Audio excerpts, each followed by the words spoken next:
Welcome to the Creative Bubble. I'm your host, Ryan Bayless. It is the year 2024. Happy New Year. So, for this episode, I'm going to go down a rabbit hole. Going to use a dream to activate my imagination, and hopefully, somewhere along the way, we'll talk about creativity.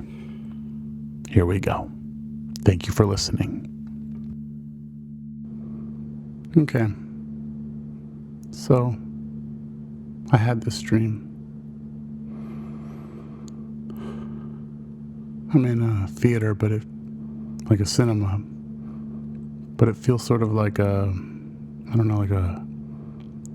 lecture room at a college.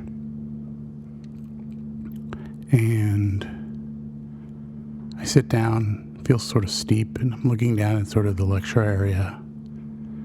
And I realize my perspective is shifting.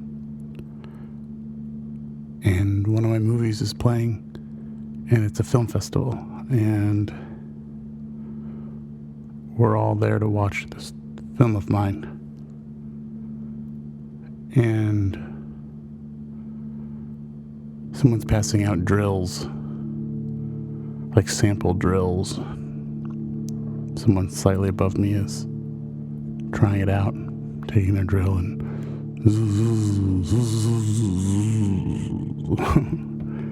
and I'm thinking, do they have to do that right now?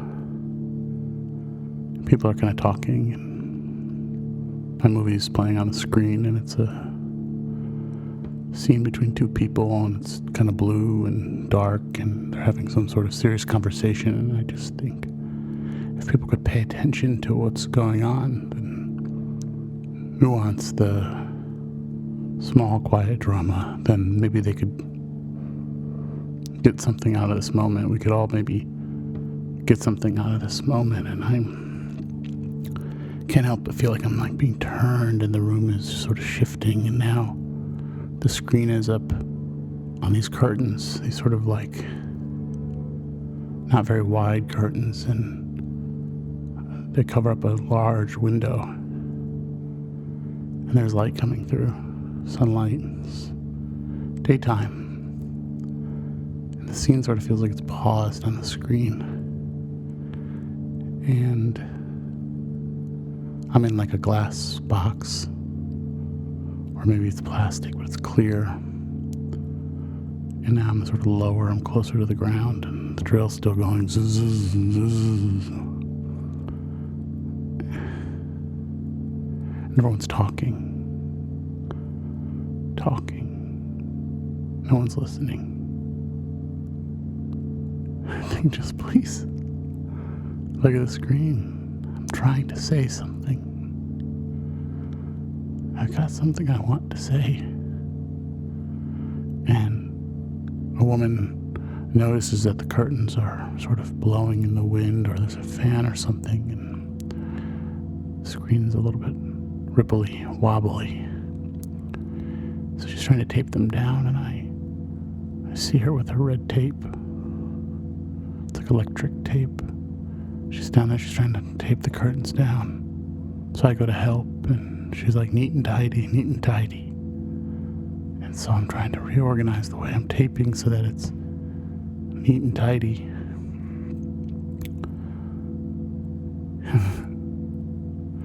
They still seem to ripple, and more people are starting to talk, and I realize they're going to leave. And my friend, she comes up to me, and she's like, I think we're going to go. And I look back, and I see more people sort of looking at me, like waiting, for their opportunity to leave. I'm like, please, I've got something to say. And they get up and they go, and then more people go, and I'm seated again, and my friend leaves, and the drill's going zzz, zzz, zzz. And I'm caught sort of between two impulses. The first one is to jump into the screen, jump into the movie. What's going on? Can I Can I climb up into that image? Can I be the one seated at the table, having the conversation, the small, quiet drama? Or is that bullshit? Is that ego? Am I climbing up into my ego? To my artistry? And then I see this light on the screen from outside, and light's coming in. Light is coming in. Maybe I should just open the curtains. Maybe I should just go outside,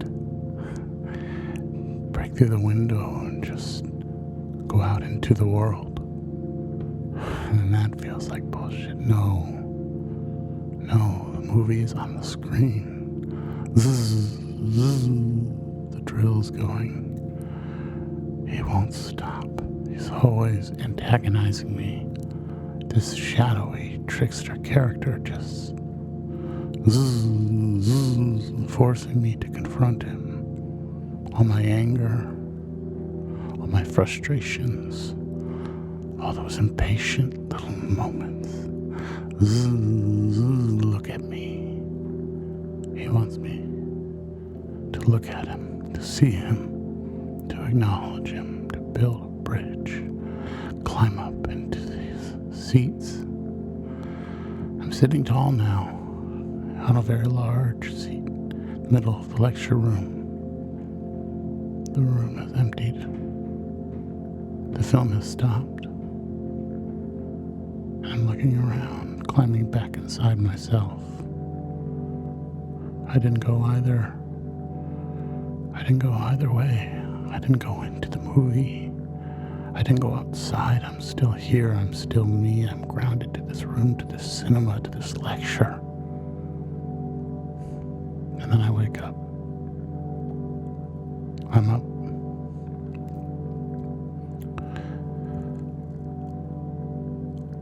I don't know if this is some kind of meditation or some expression. All I know is that it's made up. I'm winging it. I just want to get to that place that feels real.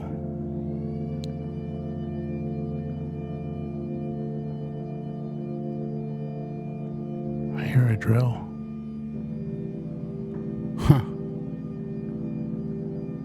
That's very fascinating.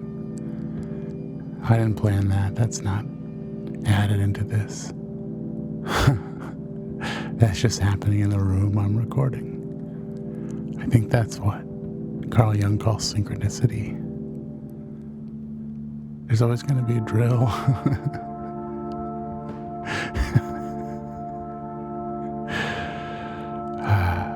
But it calls to me in a way. And also, I think it's the act of what happens next. How do you move forward in that chaos and that anxiety and that? I look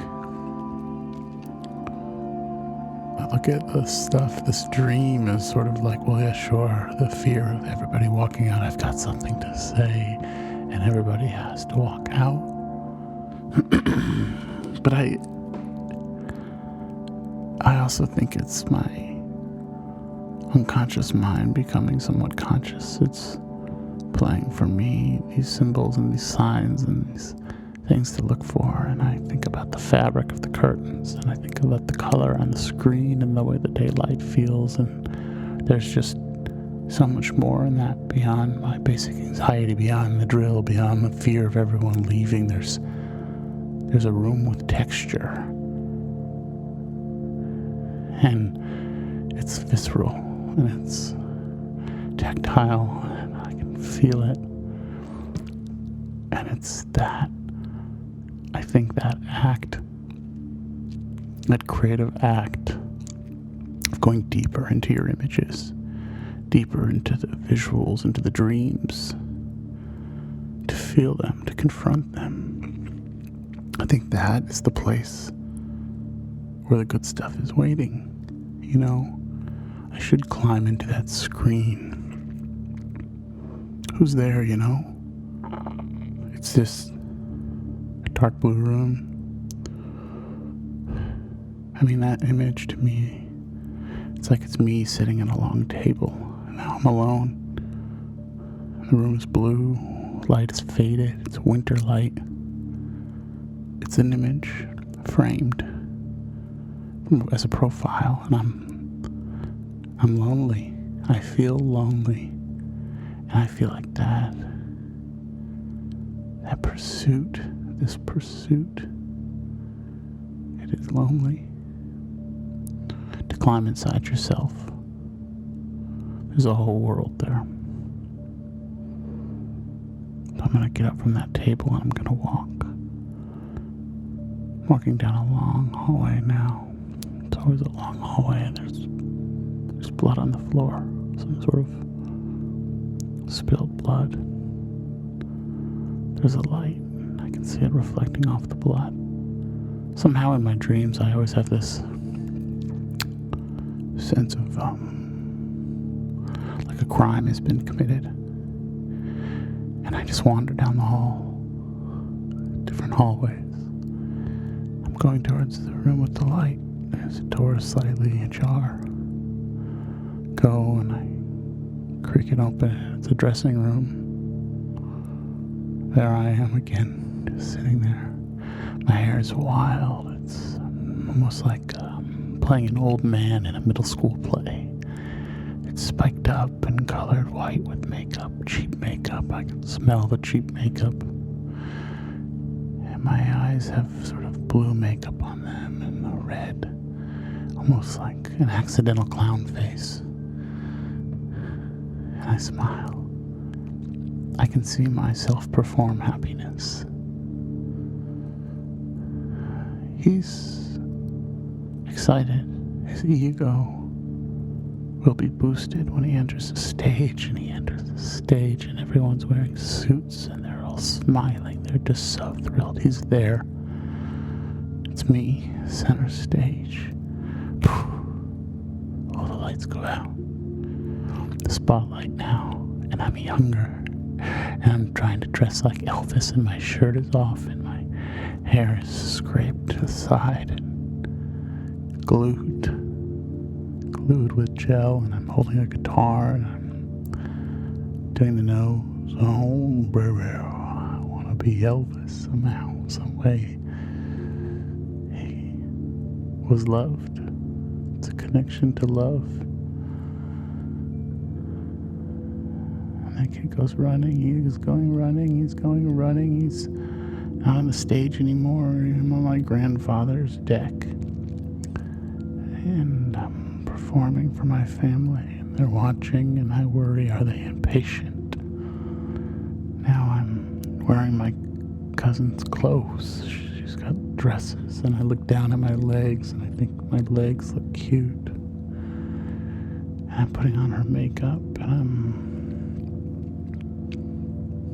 walking through a room, touching the wall. The wallpaper feels textured. I press my hand against the wall. Now it's a tree. And that tree is in my grandfather's yard. And it's safe. And I can feel that daylight again. See, I think that's a really interesting moment I want to call out. I was debating, should I go into the screen or should I go out into the world? And because I went into the screen, I went out into the world. And I found the daylight. The daylight found me, and here I am, and I'm laying in the grass, and the grass smells so good.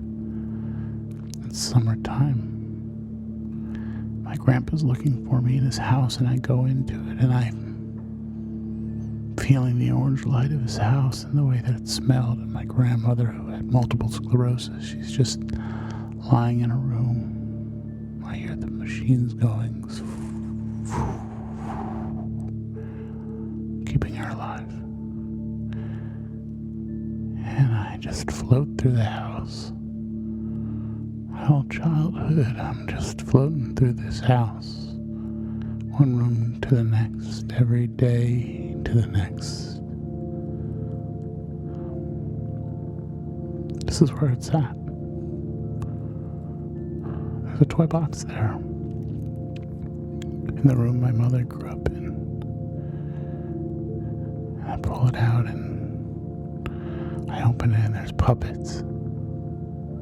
And they're old and strange and they make me feel alive, like there's a story there, like something is possible. I have the chance to use my imagination.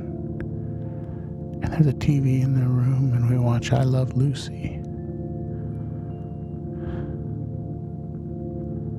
And now I'm floating again in my grandfather's house and I go to the basement. And there's marks on the wall. It's an empty basement, cement, smells of oil. There's an old gas mask next to some old tools, and there's marks on the wall, and they say my mother's name and her height. And there's old journals. There's a notebook, and my uncle has written in it, and he says, I'm a liar, I'm a liar. What does he mean by that? What do I mean by that? And he rhymes these phrases, and it's sort of poetry, and it's grunge, and it's messy and scary, and I float out from the basement. Okay. I'm on stage again, but now it's me, it's now, it's this time. Somehow, I know I've got a story to tell. I know that there is a way forward. You see, I have this tension in me. This inability to crack it open enough that everything that's inside doesn't feel bottlenecked. And I just press. I'm pressing against myself, against my brain and my ego, and saying, stop. Just stop and feel it. And as I drift to sleep at night, I come to that liminal place. The place we all go where the ideas are, the big ideas, but can you remember them long enough to write them down? Or can you just experience them, that pure bliss of creativity, that pure bliss of the deep unconscious ocean inside of us? I think that it's important to just go up to that wall of sound and light, press against it and feel the bliss of that. That alone is the work. To press against the energy of yourself, against your own creative self. That is who you are. Touch it, feel it, interact with it. It will imprint itself on you, and you imprint yourself on it. Feel it. It doesn't have to be bottlenecked inside. Just let it come out. Just let it come out. Let it conjure whatever mythology you were becoming, whatever poetry you've been. It just slowly comes out like a pink light across your face. And as I'm drifting to sleep, I feel like I see a flashlight, and they've got the hounds out, and there's a light moving around, and it's dark again. And they're looking for me. I'm looking for me. The flashlight moves in and out, and the brightness becomes overwhelming, and I hear the sounds of synthesizers. Vroom, vroom, the low row, row, row, row, row, row, row. The hum, that low hum, pressing against all of my insides. There is also darkness here, right? There is also a crime, right? I am holding two things at once, the pure bliss of that liminal space, that pure creative energy, but it has to only be one side of a coin, and I flip that coin and there's darkness there. There's darkness. But I'm not afraid of the dark. I go in. What is the crime? I see a set of stairs. They're covered in ice.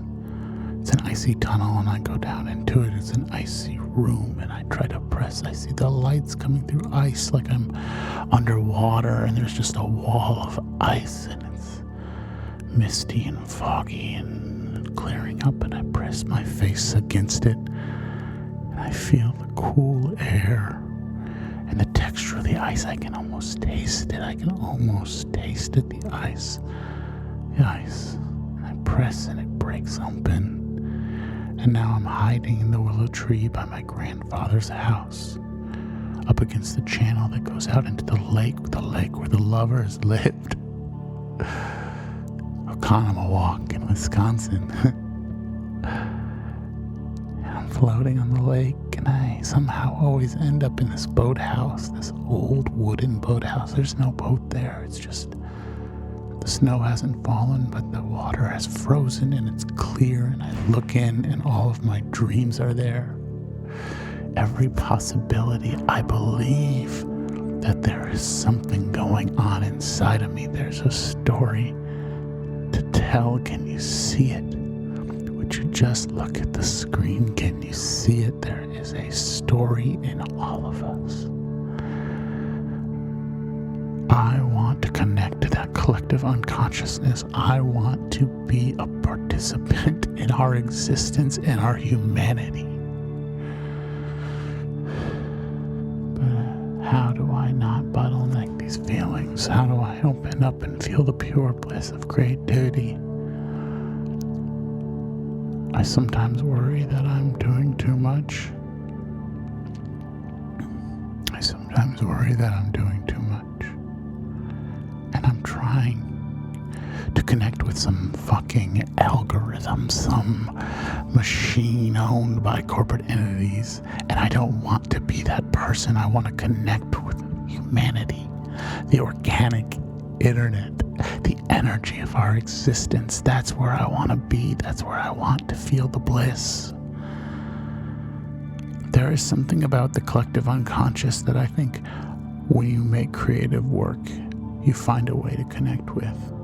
And that's where the real beautiful thing happens, when it's no longer your monologue, your abstract monologue, but it becomes a dialogue. There's an exchange. You imprint on it, it imprints on you. You imprint on it, it imprints on you, and we become.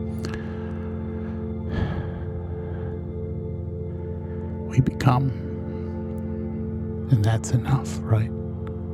That's enough to feel the shape of humanity wrapped around you, moving through your hand. And there is a darkness, these tiny little crimes we commit against ourselves, the anxiety, the depression, the fear. There's blood in the hallway, and you move around it because there's a light, and you follow yourself. You follow yourself. Now you're behind yourself. You follow yourself down those dark, long hallways, and you find yourself again. There's a dressing room, and there you are, a child, wearing clown makeup, silly boy. Make everybody laugh.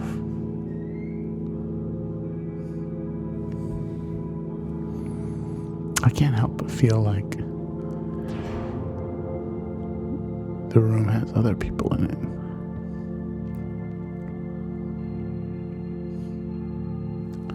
And somehow we are not alone in our minds,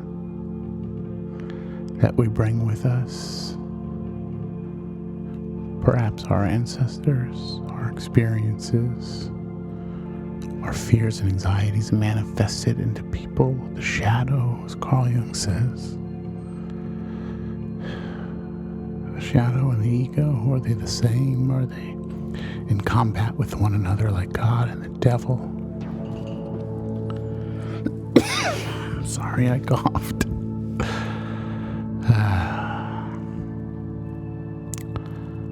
I think that I want to slowly kind of come out of this and just bring us back into reality.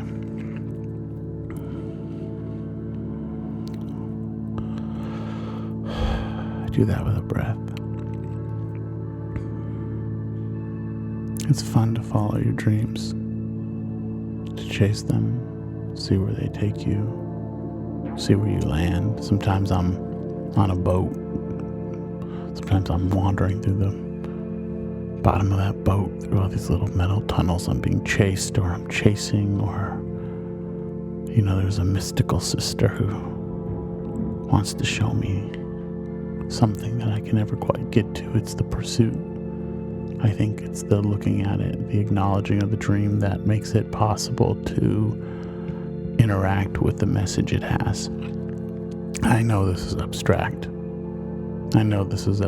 But I just think that if we can find a visual way to enter our imaginations, then